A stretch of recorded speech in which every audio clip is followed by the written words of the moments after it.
Lepo pozdravljeni. Nova Slovenija – krščanski demokrati smo vložili 5. februarja skladno s poslovniškimi možnostmi zahtevo za sklic nujne seje odbora za zdravstvo. In sicer smo predlagali, da bi odbor razpravljal o kritičnih razmerah na področju družinske medicine v Sloveniji. Vsi vemo, da je trenutno to zelo pereč problem, da pravzaprav se v javnosti o tem veliko razpravlja, zato bi bilo prav, da bi tudi sklicali nujno sejo odbora za zdravstvo. Vendar pri tem smo naleteli na oviro, ker predsednik odbora za zdravstvo, dr. Franc Trček, ne skliče te nujne seje, tako kot je predvideno po poslovniku, z izgovorom, da naše gradivo ni dovolj dobro pripravljeno, da ga moramo dopolniti in tako naprej, da moramo dodatne ljudi vabiti na sejo in podobno. Vendar gradivo smo oddali v skladu s poslovnikom, tudi predlagali, koga bi odbor povabil na to sejo. Predsedujoči lahko vedno doda tudi druge povabljene, tako kot sam želi. Vabljeni so pa zato, da vsak svojega stališča predstavi tematiko oziroma problematiko in na podlagi tega se potem odbor tudi odloča. Mi smo s sklicem seje pripravili tudi potrebne sklepe, skratka vse tisto, kar je potrebno za sklic nujne seje. Menimo, da je dr. Franc Trček kot predsednik odbora za zdravstvo zaspal, ker bi lahko on kot predsednik odbora sklical to nujno sejo, pa je ni, sedaj pa ovira Novo Slovenijo pri sklicu te nujne seje. Ukolikor je v najkrajšem času ne bo sklical, bomo seveda to tematiko prenesli naprej na kolegij predsednika Državnega zbora. No, in kateri so razlogi za sklic naše nujne seje? Potrebna je takojšnja ureditev razmer, tako da bo zdravnik končno imel čas za pacienta, kajti sedaj se preveč ukvarja z administrativnimi obremenitvami, namesto da bi se posvetil pacientu, se ukvarja z računalnikom.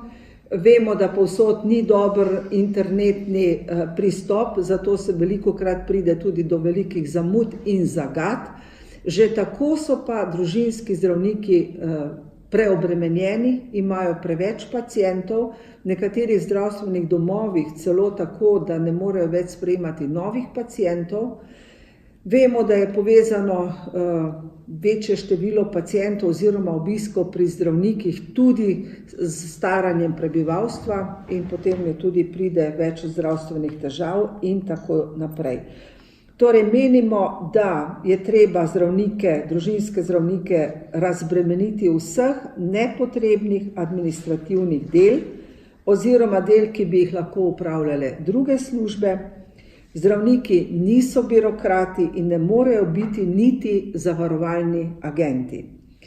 In zaradi izjemnega časovnega pritiska, kateremu so podvrženi zdravniki družinske medicine pri svojem delu, se objektivno povečuje tudi verjetnost nastanka strokovnih napak.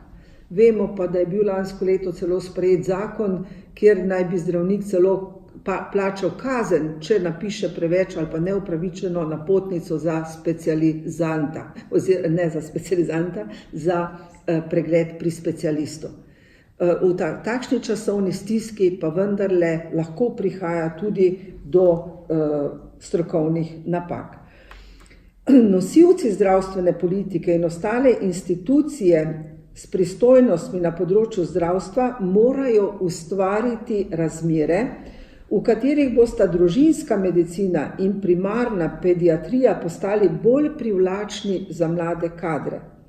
Družinski zdravniki na delovnem mestu izgorevajo, zaradi preobremenjenosti z različnimi nalogami in velikim številom pacientov tudi nimajo časa, da se pacientu posvetijo.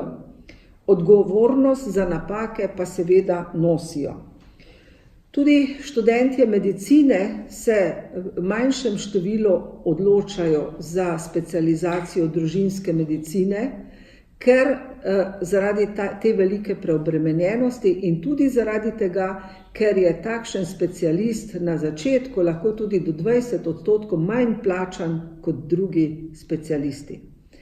Sedaj je primarno zdravstvo v Sloveniji dokaj dobro urejeno, z temi opozorili družinskih zdravnikov pa se razkriva, da bo prišlo do kolapsa tudi na tem področju, ukolikor ne bodo sprejeti ustrezni ukrepi. Več zdravnikov se tudi upokojuje, tudi predčasno nekateri zaradi izgorelosti, novih zdravnikov ni, število pacientov zaradi staranja se povečuje in zato bo prišlo v prihodnosti do zelo velikih težav. In če smo do sedaj rekli, da na primarnem nivoju je slovensko zdravstvo dobro urejeno, se bo sčasoma pokazalo, da bodo tukaj nastali v prihodnosti vedno večji problemi. Zato pozivamo tako predsednika vlade, da ustrezno ukrepa, kot seveda pristojnega ministra. Na težave je opozorila tudi Zdravniška zbornica Slovenije 10. januarja na svoji skupščini in zato je potrebno poslušati tiste, ki delajo na tem področju, ki vsakodnevno spoznavajo težave, ki jih ne morejo več obvladovati. In zato seveda pozivamo tudi ministra za zdravstvo, da posluša zdravnike, da posluša Zdravniško zbornico oziroma vse tiste, ki delajo na tem področju. Vsi ti, ki delajo na tem področju, sem prepričana, da poznajo ne samo težave, ampak tudi že smernice za rešitev teh problemov. Zato je tako zelo pomembno, da jim tudi minister za zdravstvo prisluhne in išče v tej smeri tudi ustrezne rešitve. Ob robu te novinarske konference bi pa povedala še en poziv predsedniku vlade v zvezi z dogajanjem v Bazovici oziroma z izjavami predsednika Evropskega parlamenta Tajanija, da naj se nemudoma predsednik vlade odpravi na uradni obisk v Rim k italijanski vladi, kjer ponovno sprejemajo zakon o volitvah in kjer so bili ponovno zavrnjeni amandmaji slovenske senatorke Tatjane Rojc, da bi tudi Slovenci v zamejstvu dobili svojega poslanca. In glede na to, da je tudi ta izjava Tajanija povzročila veliko razburjanje med Slovenci v zamejstvu, ki se čutijo na nek način tudi ponižani, izigrani, menim, da bi bila to odlična priložnost, da tudi s spremembo zakona dobijo Slovenci v zamejstvu več pozornosti in da jim tudi dokažejo, da so spoštovanja vredni italijanski državljani. Zato pozivam predsednika vlade, naj se nemudoma odpravi na ta obisk, izpostavi problematiko, ki je že dolgoletna, ni ustrezno rešena, kar se tiče volitev v oba domova italijanskega parlamenta in da je to enkratna priložnost, da Italija pokaže, da jim je mar za Slovence, italijanske državljane.